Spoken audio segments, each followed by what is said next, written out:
Well, Eric, I'm going to give you credit for strategy number 4 here, or mistake number 4. And I'll give Steve credit on that one. I don't want to take everything. 1, 2, 3, 4. Yeah. Welcome to the Rent Prep for Landlords podcast. And now your hosts, Stephen White and Eric Worrell. Hey, everybody. Welcome back to another episode of Rent Prep for Landlords. Steve and I are really excited for today's episode because we got a great guest with us. His name is Mark Kohler. And Mark, we want to welcome you to the show. Thanks for being here. Thanks for having me. It's an honor. Yeah. So the way we got connected with Mark is we have our Facebook group, and we get questions all the time about LLCs for landlords. What should we be doing? Sometimes there's good advice in there. Sometimes there's bad advice. And somebody in a thread said, you know what? This is the guy you got to follow. You got to check him out and research him. So I ended up doing a little Google search. I landed on a video that Mark had about LLCs. I think it was on entrepreneur.com. And I was so impressed with it that I reached out. So it's kind of cool to circle back and have you on the podcast. Oh, it's an honor. Thank you again. And, for your listeners, full disclosure, we were excited to be connected with you. We've got a podcast going live this week with you guys, of course, as a guest, and because our clients need to hear about you. So it's a match made in heaven. Yeah, it's a very cool podcast. I've been listening to it, Refresh Your Wealth. I like what you guys said. It's kind of the yin yang, where you guys are the yang, I think you described it as, where most of the content out there is like, here's how you make money, here's how you make money. And you guys are about protecting it and saving money through tax consultations and tips and all sorts of stuff. Yeah, thank you. Well, I'm all yours. And I am just a huge advocate for real estate investment and also letting real estate owners know they are business owners. And they're really business owners first and then real estate investors second. And so we want to make sure that they've got the right tax strategy, the right asset protection strategy, and not getting sucked into so many of the scams. Someone in a cubicle in Nevada selling a Nevada entity, and they're in freaking Nebraska investing in Tennessee. Sure. We need to, I know we're going to talk about that on the show today. So we're just a huge kind of almost a consumer advocate for real estate investors. Yeah. That must be the West Coast version of setting up a Delaware entity. That's what the hot thing is here, right? Yeah. And the big four are kind of Delaware, New Mexico, Nevada, and Wyoming. They kind of they're good, and I use them. I'm setting up a Wyoming entity for a client today, but not everybody needs them. Sure. And so I think you make a really good point, and it really ties in with so much of what Eric and I guess, try to preach here on our podcast, which is for landlords to treat what they're doing as a business, right? And so it makes sense to treat it as a business legally and for tax purposes as well. But we're constantly really pushing, saying, be more professional, not only in how you're handling tenants or the tenant screening process or just the day-to-day landlording, which can make their life so much easier. So it just makes sense to tie it all together, wrap it up, say, hey, you should be treating this as a business from all aspects, legally, tax purpose-wise, everything, right? Yeah. Yeah, and I think you guys said today you wanted to focus on the legal side. Hopefully we'll have another conversation about the tax end of things, the real estate professional classification and the write-offs that come with rental property because it's not considered a hobby. Whew, don't even start. I'll get hot and bothered. But I know another day for taxes. But on this legal side, as you guys know, we're a legitimate law firm. I'm a senior partner. We've been out there for 15 years, setting up entities in all 50 states, registered agent, mail forwarding for privacy. We love the privacy strategy. We don't want our landlords' public information out there, so some deadbeat tenants tracking them down. Whole other cool topic. But so this is huge. And maybe you guys drill me. What were some of the questions that your followers were getting? What would you like to hit? Well, I think what we could do is we could start off, you were talking about the top 5 mistakes that landlords make. And what you can do is I can actually pull up some of the questions from our Facebook group towards the end and look through some of those as well. If you want to start with, what's the first mistake that a landlord makes when they're setting up an LLC? Oh, okay, well, you bet. Probably, and we'll see if these go in any order of priority, but we'll just throw them out there. I'm going to make notes too, because I probably have 10. I'll choose my top 5. But number 1 is probably, let's talk about setting up the LLC in the wrong venue, the wrong place. Mm-hmm. I'm not even talking about how you're setting it up yet. Let's just talk about where you set it up. Now, maybe the best way to frame this is, here's the scam. And I literally call it a scam. There are people out there that say, you need to set up in Delaware, you need to set up in Nevada, even though you don't live in those states and your rental's not in those states. It's a bunch of crap. It is a sales pitch. And I want to warn all of you here that you just get a second opinion if someone's really driving that sales pitch. And I'll tell you, 90% of the time, they're not even a lawyer. They're just some guru that says, this is how you do it for maximum asset protection. Don't trust your lawyer. We know better. Mm-hmm. And I've heard that crap. And I've got 4 books out there where I put my money where my mouth is. Now, that's the scam. Now, here's the truth. Setting up in Nevada or Wyoming or Delaware in the long run for some sort of larger asset protection plan can work. I'm not opposed to that.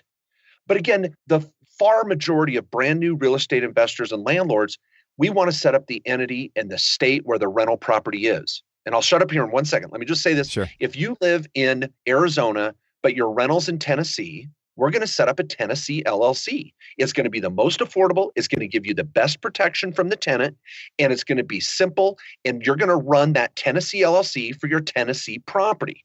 That's going to be your first line of defense and the basic structure. Okay. What is the main advantage to doing that as opposed to going to Delaware or Wyoming when somebody's setting up? Why do you recommend doing that? Well, 2 points. First, you have to be registered in Tennessee, sticking with this example, because that's where the tenant is. That's where the property is. That's where the lawsuit will happen if there's a problem. So even if you set up a Delaware entity, you've got to register it to do business in Tennessee. So now you're paying for 2 states. It's going to cost you a registered agent fee in 2 states. And for the brand new investor, and for most investors, they don't need that extra cost. They don't need that extra expense. Now, if you've got 15 rentals, a $1.5 million portfolio, I might set up a holding company in Delaware or Wyoming and have it own your other LLCs. But I don't want to set up right out of the gate in Delaware or Nevada, where you're going to be spending a lot more in filing fees and annual maintenance. That's just not necessary. You need protection in the state where the property is, not where you live or some other Timbuktu state. Okay, so taking that a step further, and we'll stick with the Tennessee example. This would be great if one of our listeners is from Tennessee. They're like, this episode's for me. This is for you, Jeff. This is for you, Jeff. I'm guessing his name. But let's say that person has 2 rentals or 17 rentals. Like, how does somebody start figuring that out if they're looking at that? Because we've heard information from everyone like, no, don't do it, or you need one for every LLC or for each rental property. What do you suggest with that? You bet. And I'm writing down that as number 2 tip. Okay. It's number 1 is to set up the entity in the right state where your rental property is. Now, the second issue is how many LLCs. Now, on one extreme, I've got a client with 42 rentals in one LLC. Then I've got another client that comes through the door that has an LLC for every freaking rental. All right. 2 bad examples, right? We want to find a balance. And so here's what I say, guys, and you're going to love it. It's not the quantity of properties, it's the quality that matters. For example, you might put 5 single-family home, low-income housing rentals in one LLC in Illinois, in Chicago. 5 rentals, 1 LLC. I'm cool with that. But then you've got a 4-plex out in Nebraska. It's near the university. It's a college rental. You've got a couple $100,000 of equity. It probably deserves its own LLC. So when I'm in a consult with clients, I want to make sure I'm assessing how much equity is in these rentals, and are they high-risk rentals, and then which state. Let's find a balance. I think the average is we're going to see most clients put 3 to 4 rentals in each LLC, and then we set up another LLC. Let's not overdo it. Yeah. So right? You're really looking at what type of rental property it is and what the liability ramifications are, and then kind of making decisions from it after that. Which brings me to, let me bring up third point. And I know we're going to bounce around between these because they're all interrelated. But the third point is, this is where clients then say, well, oh my gosh, I can't afford an attorney, and my attorney's, from Pluto, and I can't understand him, and he's inexpensive, and so you get frustrated. And where do you go? Click, click, click onto LegalZoom. And then you take your best shot at it and you screw it up. And so the third principle I want to make is saying, set up your entity, at least for those new investors, or if you're expanding into another state, set up a consult with a law firm you trust. Now, and it doesn't have to be expensive. We're $800 for any entity in any state in the country. And that includes an hour in a consult with an attorney, tailoring the situation to you. And then we set up second and third entities for half off. So that way you're getting your second or third LLC in another state for $400, but you get that initial $800 where I'll actually build a diagram with bubble charts. All my attorneys do it. We got 5 attorneys here, so we're not huge, but we can do it in any state. And then it's affordable and you get the right structure. You know, you guys would laugh. Eric, you'd laugh at this, is I've got literally 2 paralegals. It used to be 1. We have 2 paralegals full time. All they do is our service called Fix My Legal Zoom Entity, because people click, click, click. They're jacked up. And I know some of you listening here are like, oh, I probably need to get a consult. You know, we have a fee, literally a price schedule of how to fix LegalZoom Entity. One of the things too that I found really impressive on your site, we were just cruising around on it before we jumped on the call too. Your maintenance fee, which I think is super important and really overlooked, that a lot of people don't maintain their LLC. There is a maintenance structure there. And a lot of times they set it up, whether it be LegalZoom or even with their attorneys, either the maintenance fees are crazy expensive or the attorney's not doing anything to help you maintain it. They're not helping you maintain the minutes or any of that stuff. LegalZoom's certainly not helping you maintain it. So talk a little bit about that and the importance of that too. Well, Eric, I'm going to give you credit for strategy number 4 here, or mistake number 4. And that I'll give is Steve credit on that one. I don't want to take everything. It's number 4 is we want to set up the entity properly. Now, I talked about, let's review here. Where do we set it up? How many LLCs do I have? Number 3, I don't want to set it up myself, and I need a consult to make sure I get the right structure in place. And it can be affordable, where I meet with a lot of clients just once or twice a year. We dial it in. But number 4 is maintaining the entity and making sure you have all the pieces and parts. One sheet, and I know you folks, you're out there, you're listening, you've got one sheet of paper from an LLC in your drawer and you think you're good. Well, good luck in court. And I've been there. And interrogatories and depositions, they want to see your minutes. They want to see your operating agreement. They want to see that you've been doing separate checking. They want to know that you've been keeping that LLC tight. And you go, well, I don't have to do that with an LLC. Yeah, that's what the gurus say, and good luck in court. And so you want to maintain it. And our maintenance fee is like $150 a year. My paralegals call you every year. We send you a little quiz, and this is where your tax write-offs come in. I want you to take a trip somewhere, have your annual meeting. You should have a board of directors involved, your spouse, your kids. Oh, don't even get me started on the tax strategies here. So there's a lot of options there to have a good quality, strong LLC and maintain it affordably. Yeah, I think that's really interesting because we produce a lot of content with a property manager here locally, and we talk about when you're going to an eviction court, like how do you present yourself in eviction court, and you got to make sure you're coming in with a binder with all your information clean and neat so that you're not making that judge work to go through the information. And you're kind of making it sound like it's very similar if you're going to go to a court and you have an LLC, you just don't want to show up and be like, here's my piece of paper that says I have one. So it's interesting that. Let me quote the infamous Jerry Maguire. Help me help you. Help me help you. So if you're a landlord out there and you're going to get into a freaking lawsuit, you got to give me something to work with. I was going to say, I got to send you something from our Facebook group. Somebody posted, this is kind of terrible, but it was a picture that their tenant sent them, and it was the tenant's son who was on the ground, and the stairs had all busted. And to be honest, if you looked at it, it looked fake. Because I'm like, very staged. What mom is like, oh my gosh, my son fell through the stairs. Let me go run and get my camera, you know? But when I was looking at it, I was just like, I don't know anything about LLCs and how this person should be set up, but I hope they're set up right because they're definitely at least going to have some stuff coming their way soon. Yeah. Yeah. And that story brings me to number 5, which I'm going to say the asset protection piece here. And this is why we're doing it. Let's get down to brass tacks here. Number 5, I want to talk about using the LLC. If you're going to set up this LLC, freaking use it. Your LLC should be on title. Your lease agreement should be in the name of the LLC. And you should have your annual maintenance. You should have a separate checkbook. Your tenant should be paying the rent to the LLC. Now, I know some of you have property managers out there that are on the lease and collecting rent for you. But where do they send the check? It should go to the LLC. Then when you want to pay yourself, take any money you want, anytime. It's called a draw. You just take it right out of the LLC bank account. But you've got to follow this procedure, and that's what creates the asset protection. The LLC in the long run is so affordable if you just treat it like an LLC and not just have that sheet in the drawer and think if there's a problem, you're going to be covered. You're not. You got to maintain it. So Mark, when it comes to setting up an LLC, like I'm listening to this and it might sound like a little bit like overwhelming. So what would you say to somebody if they're like, all right, you're looking at separate checks and like having to run this LLC and you're talking about holdings and all this stuff. What would you say to somebody if they're kind of feeling overwhelmed about the idea of setting up an LLC? You bet. And this is where getting educated takes away fear and frustration. And you guys do a fantastic job of this on your website. And so I want everybody to know that on Rent Prep, you're going to get over there and see in the legal section, resources for landlords.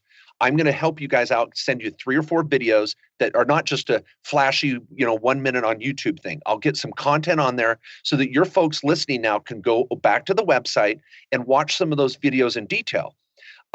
Because this is a lot to absorb in just a podcast. Now, here's the easy answer, though. I usually say there's 5 things. I know we had kind of our list of 5 mistakes when doing LLCs, but I have a little blog here or there on kind of 5 ways to maintain your LLC. And those are going to be using it on making sure it's on title. So once you buy a property, and let's address it right now. Some of you are like, well, Mark, I did a Fannie Mae Freddie Mac loan. I had to close in my name. Now what do I do? Am I going to have a due on sale clause if I deed to my LLC? No, you're fine. Do not stress about it. In 15 years of over 10,000 LLCs for clients around the country in all 50 states, well, maybe I haven't set one up in Rhode Island. But anyway, the point is we have never had a bank call on a due on sale clause. You might get a nasty letter that says, what are you doing? Well, I still own it. Back off. Or you want me to refi? No, you're fine. The bank's already sold your mortgage 4 times in Chicago on the bond market. So don't stress about it. As soon as you close, deed the property to the LLC. Number 2, make sure you have that checkbook. The LLC should have its own tax ID number. It should have its own checkbook. Number 3, you want the tenant to pay rent to this checkbook. Use it for the expenses, for the HOA fees, the mortgage payment, the property taxes, whatever. And then number 4, make sure the lease agreement is reflective of the LLC. Pretty easy to do. Let your property manager know, or your tenant. And then number 5, do the annual maintenance. And our service takes that headache away. We remind you, we have a little list. And of course, there's a lot more to this and the little things, but those are the big 5. And if you can do those things, your LLC, bam, rock solid in court. You'll be tight. Love it. That's such great help, great content for people listening. And I'm going to actually be posting this video too to our Rent Prep for Landlords Facebook group to help people out. And Mark, if you don't mind, what I'd like to do is just bring up a few questions that people have asked in the group. Yeah. And I can see if I can find it here. I think his name was Roan. And the point that he made is it depends on where you're setting up in what state, because the annual filing fees are different from state to state. So he was kind of discouraging people from setting up an LLC because it might get really expensive if you're in certain states. But I'm thinking, that's like telling somebody not to have car insurance because it's expensive, What's your reply to that? Well, my first reply is be careful of someone that's saying, don't do an LLC, get umbrella insurance. Okay. And they think umbrella insurance is your savior. Guys, umbrella insurance is an excess claim policy. That's why it's so cheap. Once your regular policy taps out, umbrella steps in. That's when umbrella steps in. It's not there as an initial defense for you. And good luck calling your insurance company and when you've got a mold issue or an asbestos issue or a latent meth lab issue or a negligent claim that, the tenant says, I complained about these stairs. They collapsed and now my kid's sitting here on the floor. Look at the picture. Right. Your insurance agent may not rush to your side. So be careful relying on insurance for everything. Number 2, you've got to realize that the entity is going to be set up in the state where the property is. And sometimes we'll set up one LLC and register it in Indiana, Missouri, and Kansas. And then we'll put our 4 or 5 rentals in those 3 states in that one LLC. So you can have one LLC, but have it registered at foreign in 2 or 3 states. So that way we're being efficient, we're being affordable, we're trying, and this is where as a lawyer, when we do this with clients every day, we can help guide you to keep your fees down. We want you to succeed. We don't want you to have a ton in fees. And then the third point is, for those of you in California, we got to address this. You've got your $800 minimum franchise tax. It sucks. I know. Yeah. And California Franchise Tax Board, they're very aggressive, but you get In-N-Out Burger, you get the Sea Breeze, you get the Lakers girls, those are nice. So, but anyway, the point is you pay for that living in California. So the general rule is certain states, you live in California, you're going to have to register there. and then register foreign in other states. We've got some techniques to play games with that and get you around it. Give us a call. But definitely, I don't want any of you to just avoid the LLC altogether because of a fee. It's a cost of insurance. It's a cost of doing business. So own it. Oh, yeah. Oh, yeah. All right, here's a great question, and this comes from Robert. And he says, is an LLC the best way to go? With tax time ahead, I don't know if it would be beneficial to form an LLC before end of the year, or does it not matter? So, great question. So good. Sorry, I get excited. No, they're good. Go ahead. I just get hot and bothered. I think I'm flustered right now. Okay.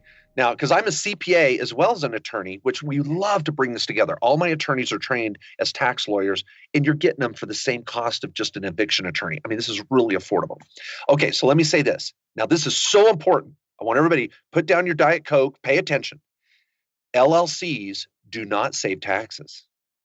LLCs, you don't need to have one to save taxes. You still get the write-off for insurance. You still get the write-off for your mortgage interest and your depreciation. Why do we do LLCs, guys? You tell me. Why do we do LLCs? Protection. Yeah, That's liability. Protection.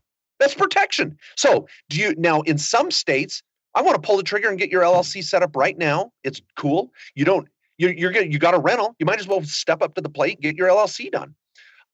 But in other states where the annual fee is calendar year, like California, I might wait till December 15th and then pull the trigger on the LLC so it's effective January 1st. That way I'm paying that annual fee for the whole calendar year in January. Now, there's only a handful of states where the filing fee is calendar oriented. The rest of the time is fiscal. So if you set it up in October, your LLC is good till next October. So pull the trigger, get it done. In most states, the filing fee is really cheap, somewhere between $50 to $200. It's those 3 or 4 states where it's out of control and you just got to live with it. Yeah. Very nice. Mark, so you've kind of alluded to the fact that you're a CPA and an attorney, and I don't want to go down the tax route in this particular podcast. I don't want to, throw too much at our listeners, but if you had one tax tip, because I'd love to have you back on the show, what's a tax tip that you might throw out there to a landlord or something that kind of comes up frequently when you're talking to landlords? Will you give me 2? Can you give me 2? Yeah. Okay. All right. I appreciate it. Again, I get excited. Number 1, and this is by far the biggest tip. You have to understand real estate professional classification. There's the active classification, the passive classification, and real estate pro. And you don't have to be a realtor. You don't have to be a contractor. And if your spouse qualifies, you both qualify. Now, by me just saying that, the reason why I care about it is all of that depreciation and the write-offs that come with rentals, they pass right through against your other income. W-2, ordinary income, K-1s from S-Corps. I want those rental properties to come through and wipe out your income from the ordinary side. And if you can check the box legitimately that you're a real estate pro, it's like magic. It's huge. So did I say huge? Sorry, I was Donald Trump. Yeah, huge. Now, don't trumpet. I've listened to your show. I know your trumpet analogy there. I don't want to ruin the show. Yeah, okay, yeah. Number two point, and I've just got to get this out here. The S corporation. The S corporation is an important real estate entity, but we use the S corporation for fix and flips and rehabs, wholesales, short-term type deals where you hold a property for less than 12 months and you turn it. We're going to need an S corporation in the mix. So a lot of times I have a brother sister for a lot of my real estate investors. They have the S corp for their rehabs, their flips. They have the LLC for their rentals. So don't commingle the two, folks. If you have one LLC and you've got a very robust flipping strategy, we're going to use a different entity for that. And there's a different tax scheme we got to be aware of. What's the advantage of doing that? Why do you recommend that? Oh, it's to save taxes. See, S corporations, S as in Sam, small corporation, S corporations save taxes. Okay. LLCs don't. Now, when do I need an S corp? When I'm rehabbing and flipping, because you're subject to self-employment tax, Obamacare, Medicare, FICA. Woo! You're not subject to that when it comes to rentals, but you are subject to it when you're flipping. So anybody out there that just fell off your chair, you've got to make sure your accountant understands the difference, because I don't want to see this on a Schedule C. I want to see it on a Schedule E funneled through an S corp.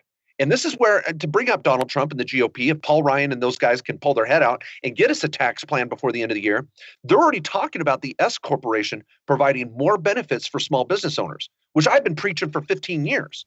So the S Corp is going to work right into my maniacal plan to help you live your American dream.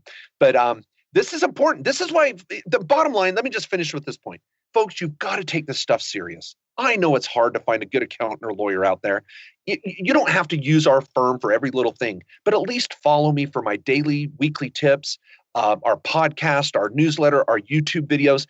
And if your accountant isn't speaking this language, upgrade, because an accounting strategy can save you thousands of dollars and make your real estate far more productive. Yeah, I was just going to make the point that listening to you here speak, listening to your videos, at the very least, it's going to give you the pieces that you need to have that conversation. Because I think for me, a lot of times it's going in and not knowing what the hell to even ask my accountant or my attorney, right?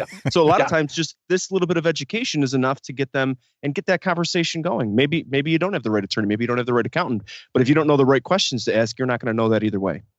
Yeah. And it's sad because I know many of you listening, you go into your accountant and what do? They treat you like a child. They beat you down and say, oh, you can't do that. And you think it's gospel.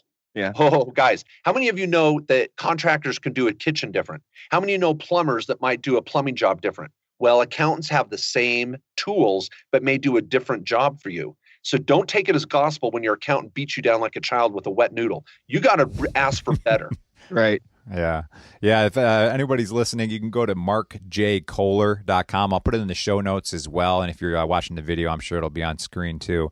But that's a great place to start. I mean, it'd be overwhelming if I tried to share all the resources Mark has. You said you got 4 books, you've got your podcast, you've got websites, you got so much stuff going on. It's almost overwhelming, but markjkohler.com is a great place to start to get a bunch of free resources. Mark, I can't thank you enough for being on the show. So much information and education so quickly, and you got a personality, which is awesome, and I love it. Mark's a unicorn. I was saying before we jumped on live, Mark is a unicorn in this industry. An attorney, accountant that you can listen to, consume the content, knows what he's talking about, can speak directly to the real estate industry. I think this is huge for our audience. I know that has questions on this stuff. Mark's your guy. Check it out. Check out the videos that we're going to post on our website. And definitely check out Mark's website as well. Well, I'm going to take the day off. I mean, you guys just boom, you made my day. So you know what? That's it. Close the doors. No, you guys are so kind. Thanks for those compliments. And again, I love what you guys are doing. It's an honor to be a part of your audience. So we got to have more conversations like this, and definitely we'll hopefully talk taxes soon. You guys will love it. Yeah, for sure. Absolutely. Thanks, Mark. Thank you.